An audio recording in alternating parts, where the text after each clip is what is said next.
Hi, it's Derek from the Governor's Cup. We are excited to be celebrating the 50th anniversary of the Lexington Medical Center Governor's Cup. Our races this year are April 7th and 8th.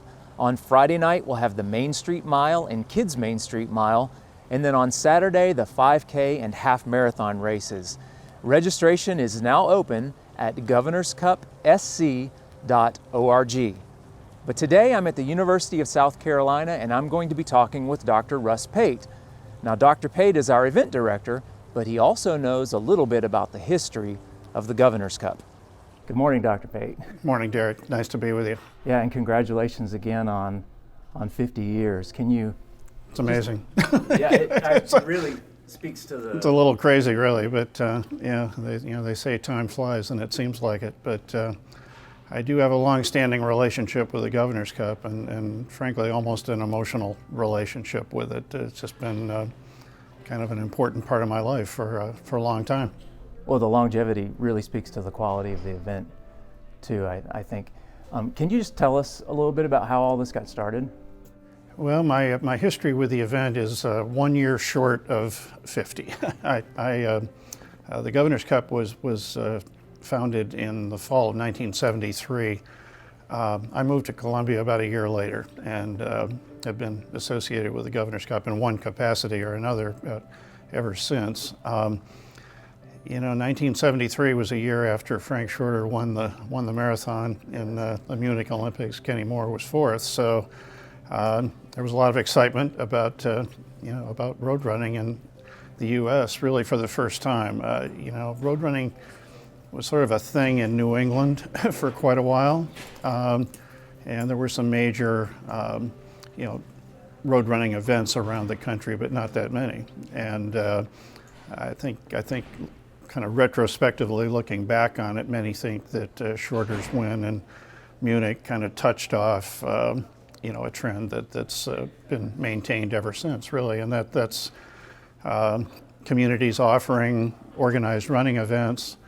Not only to serve the competitive running community, but to serve the broader community of people that are interested in health and fitness. And of course, the market, so-called, for road running events has evolved over time, but it's been fun to look back at those early Governor's Cups, because at that time, most of the people that showed up for a road race were quite competitive runners, and that the average times were pretty fast by comparison to the field of runners that shows up for an event today. But I think that it was about that time, the early to mid 70s, when many communities, really led by their running communities, decided that they needed to have an organized running event. And in Columbia, there was a group called the Columbia Running Club, which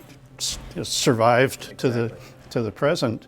When I came to town, they used to meet in the morning for breakfast meetings over on near Richland Mall, and it was that group that really organized the first Governor's Cup. Richard Harris, who remained a force in organizing running events in Columbia for a very long time, was the first race director.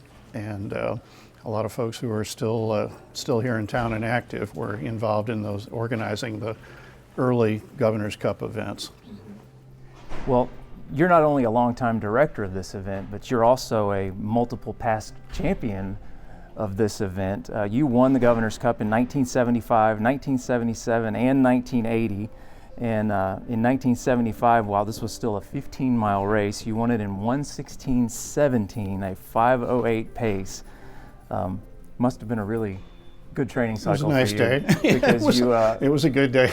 Yeah, the one I remember the best is one I didn't win. I wanted to, I expected to, and I didn't. The first Governor's Cup I ran was in October of 1974. I just moved to Columbia 2-3 months before. I thought I was pretty fit, and I think I was. But a guy named Dennis Spencer from Augusta showed up, and I hadn't been in the Southeast long enough to know really very many of the other highly competitive runners. But he got away from me and I couldn't catch him. So I was disappointed that I didn't win the first one I competed in, but I was fortunate enough in later years to get there first a few times. Well, your performances were amazing, and I want to just brag on one thing. That year you won the event in 1975, you also finished 7th in the Boston Marathon with your personal best of 2:15:20, and 2:15:20 at a time when the world record was just shy of 2:10. So, what was it like, racing this event in those days, and any notable differences from today's? Well, the Governor's Cup was a highly competitive event, and there were not that many events like it in the Southeast, and consequently people traveled from around the Southeast for the Governor's Cup. So you knew you were going to have your hands full, in the Governor's Cup. And of course, it was my adopted hometown, so it meant a lot to me, to run well. And the course was tough. You had to go down to Lake Catherine, and that climb up out of there is pretty steep. So those times are impressive by any day standards, with no carbon-plated super shoes or hydrogel nutrition. Really is impressive. Well, having been involved in coordinating running events in Columbia for a long time now, the geography is such that if you're going to start and finish in the central part of town, you're going to have hills because you're going to go off one side of a shoulder, and then probably at least back up from that side of the shoulder. If you cross over and go down the other side, then you're going to come up again. So you're going to have some hills if you're on a course in Columbia. I loved that kind of early Gov Cup course down around Lake Catherine. It was a climb coming back out of there for sure. But if you knew the course, and of course if you live in town, you know the course. There was some advantage because you knew what was ahead of you, and had to kind of leave a little in the tank to get up the hill. Yeah, I don't like that hill at Kilbourne at all. What I love about the Governor's Cup is it's got, not only the half marathon, but also a 5K distance, the 1 mile race, the race for the kids. It really has something for everybody. And there's a lot of 5Ks in the Columbia area.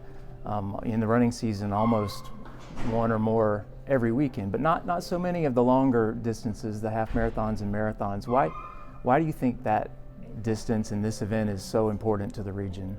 Well, the Carolina Marathon Association adopted management of the Governor's Cup, in the years around 2000, when we were hosting women's Olympic marathon trials, and we had a full-time employee in an office and a staff, and at that time we had been and were focused on quite competitive running events. We were hosting national championship events and Olympic trials, and when we assumed responsibility for management of the Governor's Cup, I think we brought that mindset to management of that event, and really ever since have had a program to attract elite athletes and prize money for the event. So, I think that half marathon is really intended to serve the serious running community. And you talked a little bit about the old course going around Lake Catherine, and then through the years the course has crossed the river and gone into West Columbia, Casey. Well, last year we debuted a new course that stayed on the Columbia side of the river, and it was quite an exciting finish. Can you talk a little bit about last year's event? Turned out to be a fast course, and the two lead men and the winning woman ran very fast. 102 for the half. Very fast, and that's fast anywhere. Yes. and on a course that's not really flat. Columbia's not Berlin, so it's a somewhat hilly course, and that was an exceptional set of performances by the leaders in last year's event. Yeah, it was very exciting. I got to see them cross the line there at the finish area. Frankly, I was worried that the runners behind them had gone off the course because there was such a gap, and it turned out they just smoked it. Yeah. Well, maybe there'll be a similar exciting finish this year. So we talked about all the different events. This may not be a fair question, but over the 2 days, from a fan, spectator perspective, do you have a favorite? Oh, I'm sure I'm biased to the half marathon. It's really even though that course has changed over the years, and it started as a 15-mile race. I think it was a 25K for some interlude, and then has been a half marathon now for quite a while. But I really think of that event as historically the Governor's Cup road race, and it's historically played such an important part of really the whole running movement in the state of South Carolina. There are a lot of running events these days, but not many like that one. And I think it speaks well of the running community in Columbia that the event's been sustained all these years and remains an iconic running event for this state. Thank you, Dr. Pate. This is going to be a very special edition of the Governor's Cup, and you do not want to miss it. To learn more and register, go to governorscupsc.org.